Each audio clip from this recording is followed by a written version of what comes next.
Hey guys, it's Adam from Tested. I am at the Museum of the Moving Image in Queens, New York, about to take a tour through the Jim Henson exhibition. This is a brand new part of their permanent collection. It's a permanent exhibition partially funded by a crowd-funded Kickstarter campaign. It is a compendium of the life of artist, innovator, filmmaker, puppeteer, and ultimately storyteller Jim Henson. I cannot wait to go through this because there's one thing I'm sure of. This is about a lot more than just puppets. Hi, Barbara. Hi, Adam. Thank you so much for meeting me today. Thanks for coming. We're excited. Oh my God, I can barely wait. Like, my crew's been moving around, making sure we can shoot everywhere, but I have kept my eyes from seeing. So will you lead me through? Yes, please. Let's go. Let's have a look. Oh man. Oh my gosh. Okay, so I'm already like freaking out. This is Jim's actual headband for operating Kermit. Yeah, so the puppeteers would wear headbands so that they that held a microphone, so that they obviously needed their hands free to perform, and that's one that Jim wore often. He had several of them, but that's the one that came to us, so we're really lucky to have it. No, I grew up looking at those shots from behind the scenes, and this is one of the real Kermits. Yeah, it's a Kermit from the 70s. So not to destroy anybody's dreams, but there were several Kermits. Many, right? But not that many, actually. Okay. Yeah, they would. It took a lot to sort of build them and make them right. Yeah. And sometimes ones were made that didn't fit the hand quite right, and they had to start again. So it was a very, very personal sort of process to create the puppet that really had the the right feel for the puppeteer. And if I remember my reading correctly, like a key part of Kermit's head shape was created by Jim's hand, right? Exactly, yeah. He had giant hands. He had really big hands, and Jim, the association between Jim and Kermit was very, very close, and people sort of identified one to the other. I do. Yeah, of course, I think we all do. It's really natural. And what Jim says is that in some ways it was sort of just a natural extension of his hand. There was very little between Kermit and him. It was just this little piece of cloth, because his hand basically was the face. So I have to ask, like, an exhibit like this comes in, you're pulling pieces from all over the world, and I suppose repairing some things and unpacking the history of these things and figuring out how they go. But when Kermit comes in the building, was that a moment? Well, it was. The museum received a donation from Jim Henson's family in 2013 of about 500 objects, right? Yeah. So it included about 200 historic puppets. So a lot came in at once. Okay. But obviously, Kermit's, sort of unwrapping Kermit and getting him sort of ready for exhibition was a particularly kind of amazing moment and extraordinary process. I can't imagine. I mean, he's so much part of the moral compass of my childhood is Kermit. Exactly, right. How many characters are there in the world that have, Kermit was sort of born or built in 1955, essentially. 50? Yeah, and still has that same kind of resonance with people, has survived, and people kind of know him, right? Despite Jim's passing in 1990 and other puppeteers performing him, there's a sort of a continuity, a consistency to his character that we feel like we know him almost as a human. I had no idea Kermit was that much older than me. I thought he was born. I really thought he was born with Sesame Street, but no. Yeah, it was one of the first puppets that Jim made for his first television series, a 5-minute live show, sometimes twice a day, starting in 1955, called Sam and Friends. It was on WORC TV, a local television NBC affiliate in the DC area. Wow. Yeah. Wow. But it wasn't a frog yet. Kermit was like a sort of vaguely amphibian creature. Oh, okay. He was Kermit. He was not Kermit the Frog, so he sort of acquired the frogness in the early 60s. Okay, so I don't, this looks like I'm already seeing an embarrassment of riches. Where do we go from here? Well, let's go this way. Let's talk about Jim's early work for television. So Ralph was the first Muppet star, right? You always think of Kermit being the star. Yeah. I didn't realize Ralph was the first. Yeah, Ralph was created for appearing in a dog chow commercial in 1962, and then went on to star in the Jimmy Dean Show, which was a nationally broadcast variety show in the mid-60s that was hugely popular, and it really was almost like a finishing school for Jim, right? Because we'd go on the show and perform Ralph, actually with Frank Oz performing the right hand of Ralph. It was the first puppet that Frank Oz and Jim Henson performed together, so that's really cool.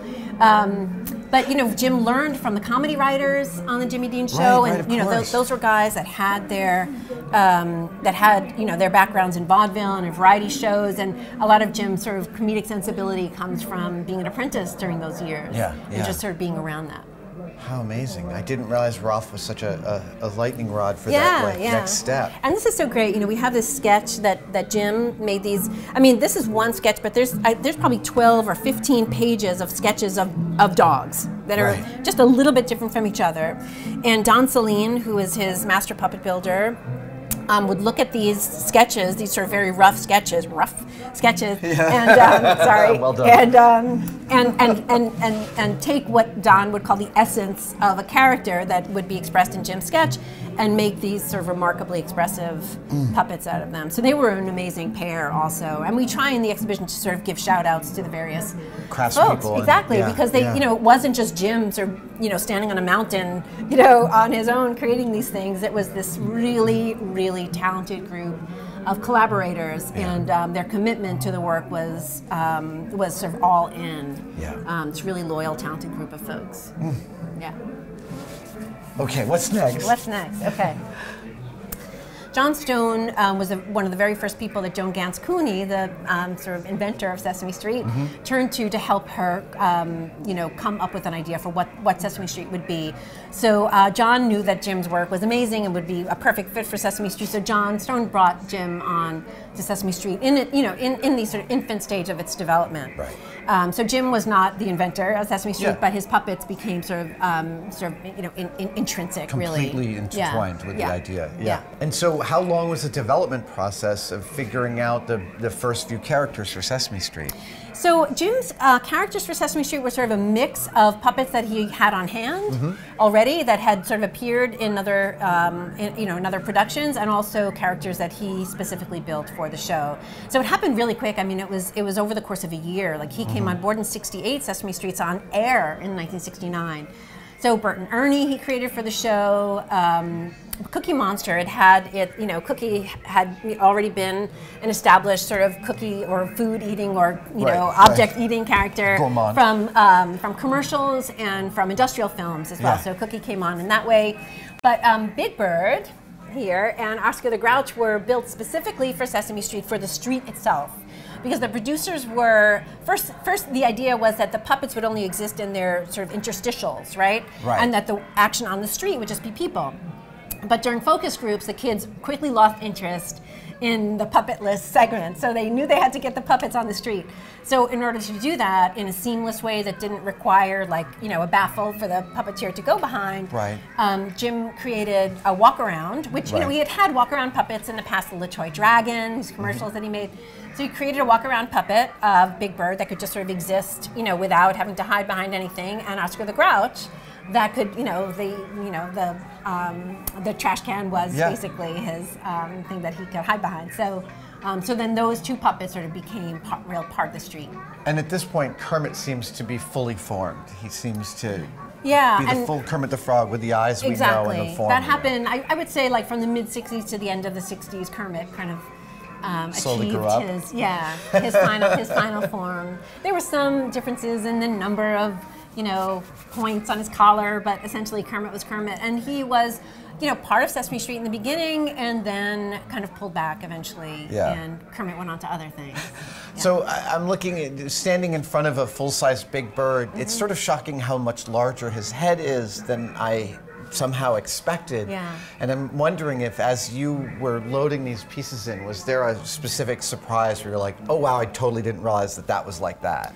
I mean, just the mass of Big Bird is kind of amazing. His tail goes really far back, so we had to deal with things like, is the platform going to be big enough? Are our ceilings high enough? Like, this was sort of the only space in the gallery that we had that could really accommodate Big Bird. And this is Carol Spinney, right, with the right hand here and the left hand here. Exactly. Yeah. The performance that he did really up until, he really only just retired and he's in his 80s, the physical demands of performing this. So he had to wear this harness over here. Oh, this was his original. Oh my goodness! Yeah, so look he at had to that. wear this harness over, his chest, so that he could watch a monitor, so he could watch himself perform. So he is actually also watching the monitor. Oh that the other yeah. Otherwise, how could he see?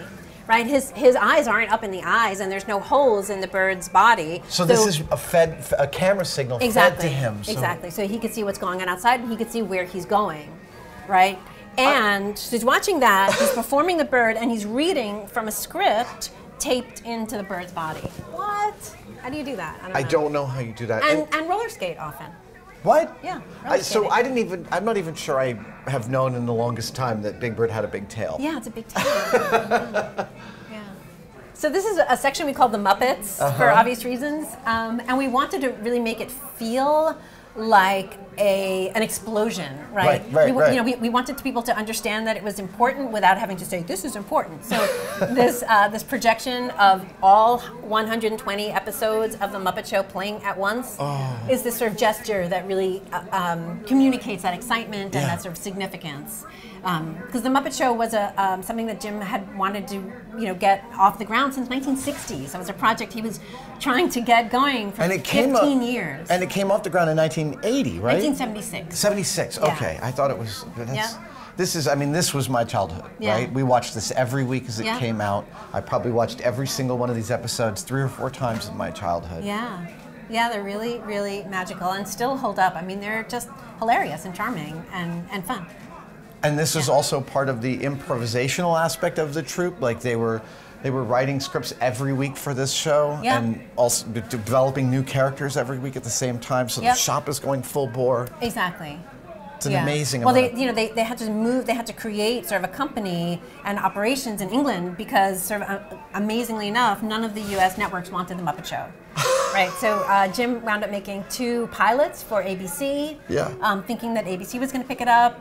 They didn't, and then pitched it to CBS. This is a pitch reel, a hilarious pitch reel he made for CBS. CBS said no, thank you.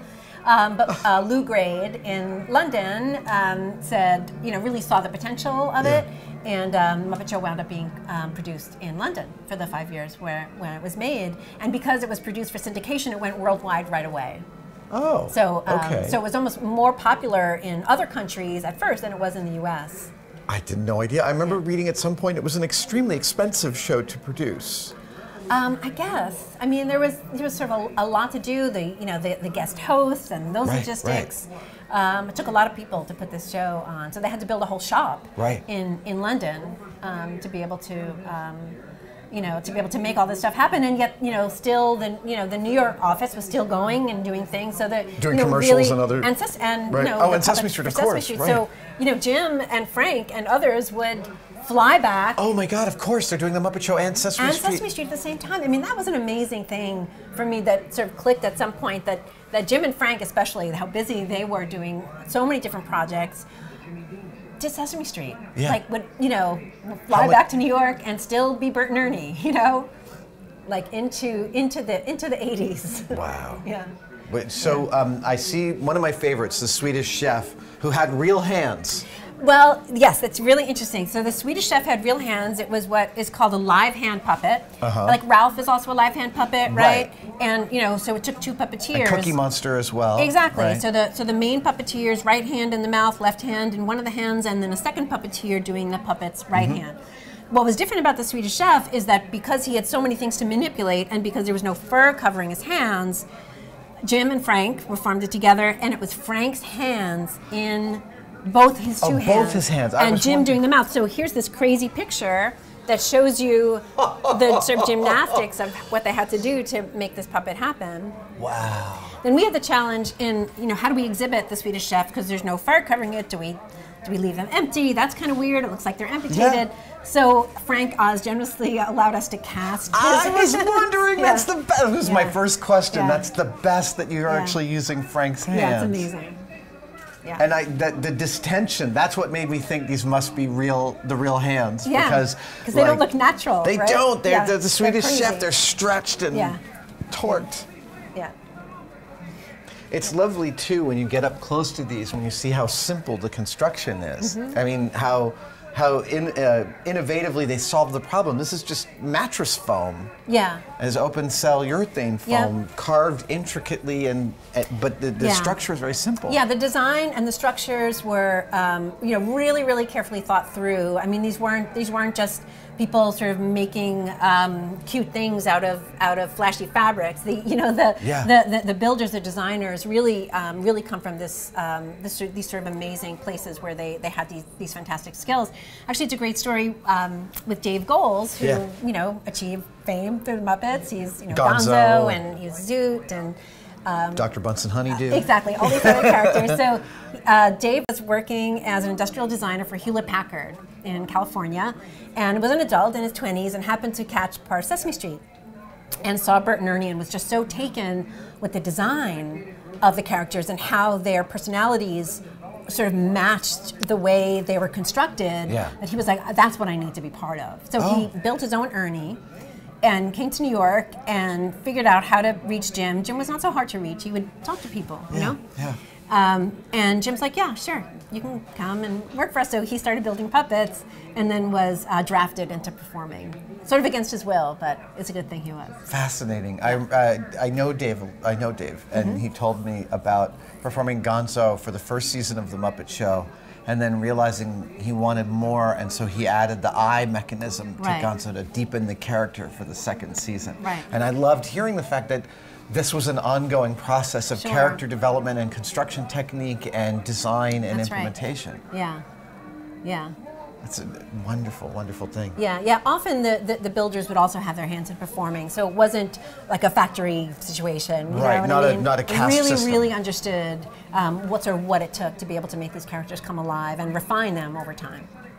So I'm looking at the Muppet Show openings behind you. Yeah. I mean, I remember in 1976 my family getting excited about the premiere and us sitting down and watching it on the night. I can't remember what night of the week it was, but I remember watching it and talking about it the next day at school. Yeah. I love when they all line up, the openings line up. It's great. And there's Gonzo. The misunderstood performance artist of the Muppets. And if we turn the corner, we'll see the actual Muppet sign. Wow.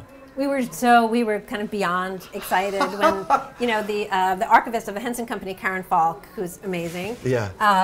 One day she was like, we've got you want to see the Muppet Show sign? We've got it here in the archives. Because a lot of the material in the exhibition is borrowed from the Jim Henson Company archives. The puppets are the museums, they're ours, but a lot of the sort of process material is part of the archives. So Karen just took out this sign and we were like, okay. And yes, please. Is this one of the original sketches? Yes, it's a design sketch by Michael Frith for the sign, and then this is sort of a storyboard for the opening segment. Wow, it's so great. They saved all this stuff so we can really see how it was developed. Yeah.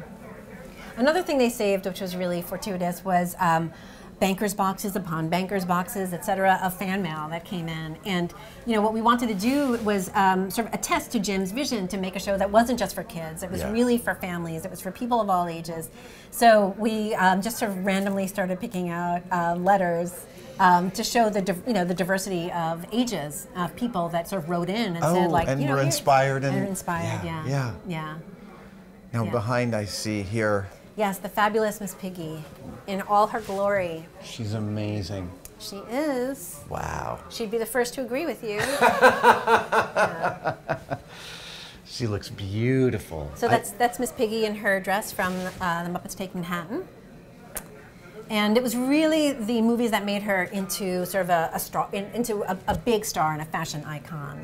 I mean, it's the truth, and she sort of remains a fashion icon, which is sort of crazy. But it wasn't one person making. I mean, Bonnie Erickson was the designer and builder of the first Miss Piggy, but it was obviously Frank's performance, and it was Michael Frith being an art director that created the calendars that showed her in all these elaborate costumes, and the costume designers, Callista Hendrickson, Barbara Davis, that supplied the wardrobe. So again, it's these sort of amazingly talented, creative folks that Jim sort of trusted to be able to sort of bring his characters to life. I love the fact that Jim and Frank built Ernie and Bert and Kermit and Miss Piggy. I mean, it must have been fascinating for them as performers to find these relationships and different relationships and different characters in the way they relate to each other. Exactly.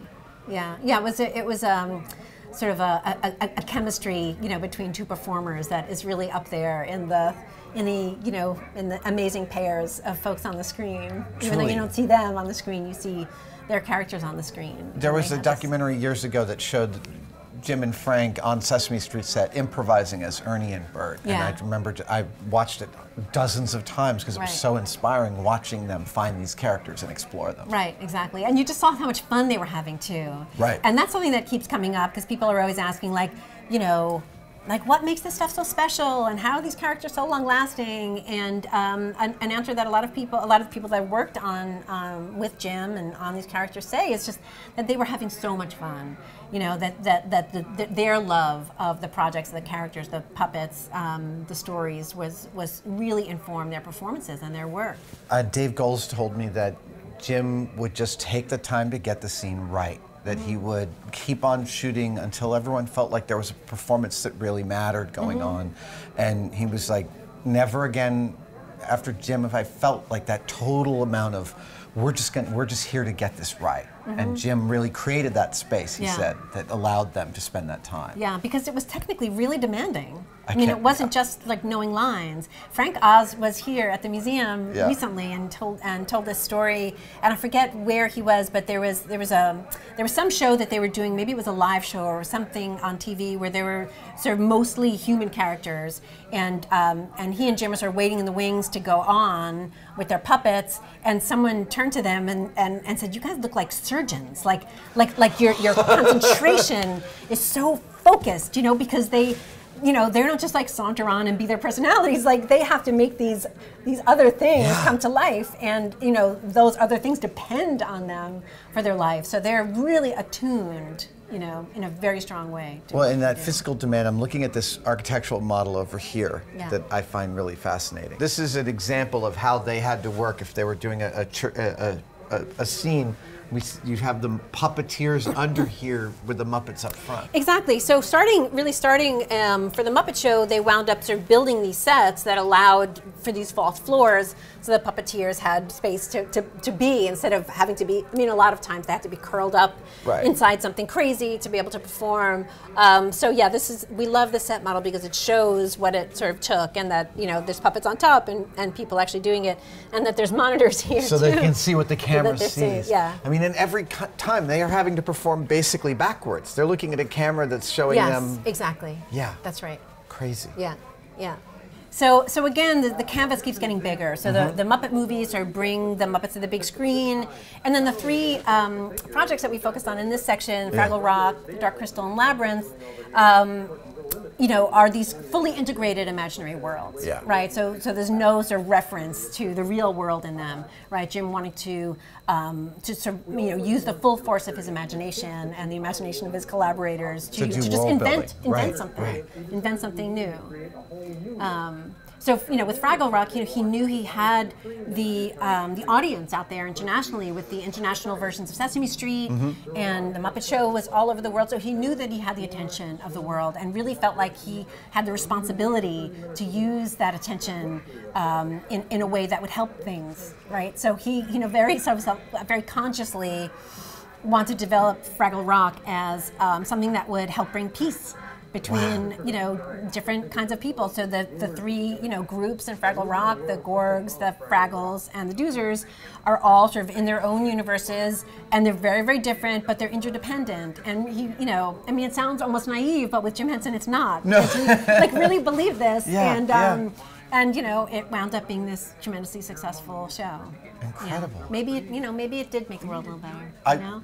By definition, because we can enjoy Jim even decades later and understand how beautiful this vision was. And again, the technology, right? So always pushing the limits of technology. So we have a little clip there that shows what it sort of took to be able to control these Gorgs. Obviously, it was humans walking around in these giant puppets, but their expressions were controlled remotely.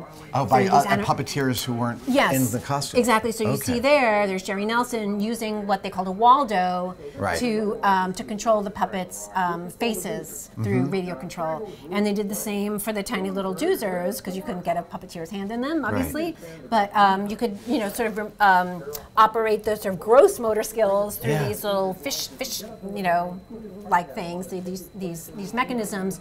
But the really subtle facial expressions on them were also produced remotely through these. Oh, separately from them. Oh, wow. Yeah, yeah. Because they were really subtle. I mean, if you look at their faces, they're talking. I mean, they're moving their lips, and they're tiny. I mean, they're really, really tiny. But they have these little mechs in there that would move. And Kathy Mullen is on the screen there, sort of demonstrating how it worked. And to be clear, this was this absolute state of the art, like in terms of animatronic movement and character building. Exactly. They were at the absolute edge of the technology for and this. a lot of that was developed during the production of the Dark Crystal. So Dark Crystal came out in '82. So a lot of that development happened in '81. They, in the Dark Crystal, they used a combination of like cables and pulleys. And then as the production went on, and they felt like they needed more subtle controls, that kind of radio control technology developed, and then they applied it to Fraggle Rock. So they sometimes jokingly say, that the Dark Crystal was like a, millions of dollars rehearsal basically for Fraggle Rock, because then they got to apply the technology there. And we're better for it. Yeah, yeah. So then we move on to some iconic, amazing costumes from Labyrinth. Look at that. Where sort of people take center stage in a way, right? So it's the characters of Sarah and Jareth that are the main focus in Labyrinth, but they're surrounded by all these magical puppet characters again in this fully sort of realized world. Yeah. Yeah. Exactly. Yeah. Incredible. I love looking at costumes like this close up. It's just the amount of extra detail in there that is implied on screen and is part of the veracity of the world. Up close, it gets even better. Well, I think working at the museum with a lot of different makers, I think what you find is a common theme between people's work that is really, really brilliant is that they do much more than is necessary. That the attention to detail is more than anyone will ever sort of notice, but it communicates somehow. It's all coming out to you. Yeah. As a complete world. We have this fantastic Skeksis puppet. Oh, look at him. So we could have a sort of a proper stage. This is the Chamberlain, right? This is the Ritual Master. Oh, okay. And this was the one that was performed by Jim. Oh, wow. And again, he's working with really. This is the early. I mean, think of it, right? The Muppet movies are coming out, but Dark Crystal's coming out at the same time. So there's so much going on. There's so much going on.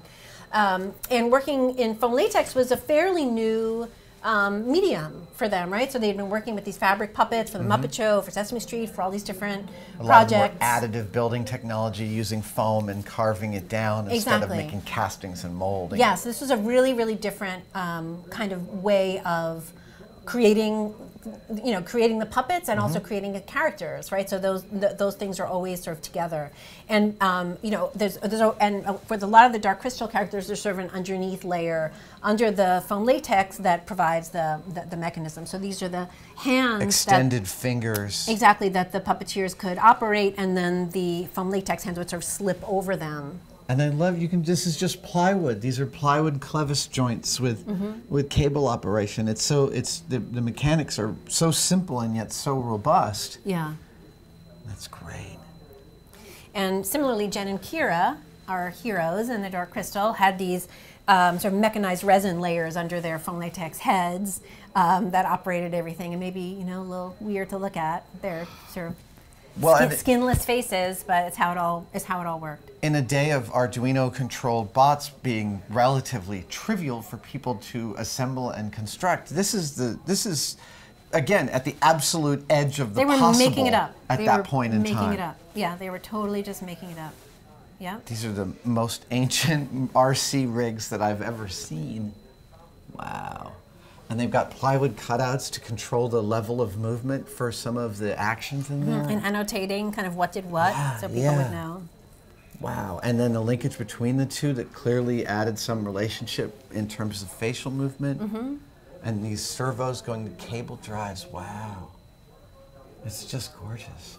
So, you know, we didn't want to end the exhibition with just like, he made these big films, and then sadly, you know, he passed away in 1990. We really wanted to give people the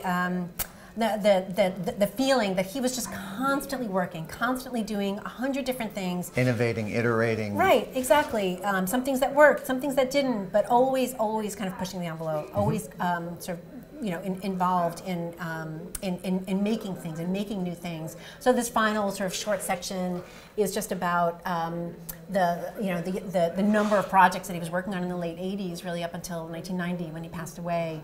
And they include The Storyteller, which was featured on Jim Henson Hour, and also in other ways. The creation of the first digital puppet, fully digital puppet, Waldo C. Graphic, and there's some sketches. I did not realize that. Yeah, so that was, you know, he's really, again, looking forward to using digital technology and starting to make real headway in that area. And so even though he starts with the simplest cloth puppets, he's not shying away from the technology. At any point in this process, he's bringing it in, using it, pushing it to the edge of its possibility for storytelling, and like affecting whole other swaths of the film industry with that technology too. Exactly, yeah. So it's this real kind of interesting dichotomy between the simplicity and the complexity behind it. I mean, he wanted the stories to feel really simple. He didn't want you to be distracted by the technology, but he was going to worry about it. He didn't want you as a viewer to worry about it. And then his company, you know, after he passed away in 1990, his company went on and were real innovators in digital puppetry with the shows that they still make. So that's sort of wonderful. Oh, that's great. Yeah. It's and then, so you know, at the very end, we wanted to create sort of just a nod, just sort of a wrapping up moment that shows, like I think I said earlier, that, you know, he created this company of puppets, but what we're also talking about in the exhibition is this company of people, and they sort of exist on parallel lines. A culture. Yeah. So, you know, we wanted to really sort of highlight the people and the puppet characters, the two sets of characters that were involved, and you know, not create a shrine, but really give you a moment to sort of kind of meditate on what he left behind. That's really lovely. I mean, there's so much joy extant in every part of the process, from the first puppets to the company to the stories to the songs, the celebration. Yeah, we want to inspire people walking through here. You know, I mean, we feel a commitment to our visitors, and education is at the heart of the mission of the museum. So, you know, we want to entertain folks, but we really want them to sort of walk away feeling inspired to go out and do their thing. You know, from Jim's example and the example of the people that he worked with, to sort of do their best and throw stuff against the wall and see what sticks for them. Achievement unlocked, Barbara. This has been an absolute fantasy of an exhibit to come and see. Really, it's great to have you here. It's fun. Thank you. I really appreciate it. Sure. Yeah, my pleasure.